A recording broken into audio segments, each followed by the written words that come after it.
Hi everyone, this is Lukey from Focus Inspired with day 7 of the Career Health Check Challenge. So we've done a bunch of things and we haven't really focused on the job part of the career. So I thought for day 7 we would add a bit of a resume check-in. So pulling out the resume, brushing it off and saying, well, how can we make it valuable for the role that I'm applying for? So on day 2, you talked about the job, the company that you would want to join.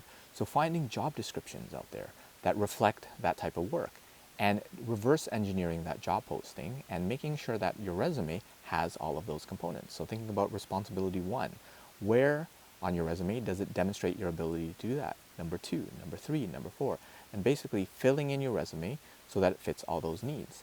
And then thinking about the various jobs at various companies, the job descriptions will be slightly different, but mostly the same.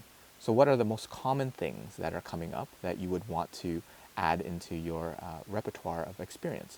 Maybe turning that into another personal project or professional project that you want to do in order to bolster your skills there. And making sure you reverse engineer it, so having all those experiences, but then as you write those bullets, thinking whether you could level them up into activities, from activities into achievements, and achievements is demonstrating how well you did it.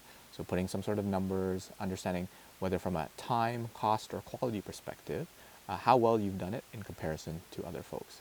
So taking the time and inserting some non-negotiable time to work on your resume, to improve it, and maybe another half hour or whatever, tweaking and tuning it.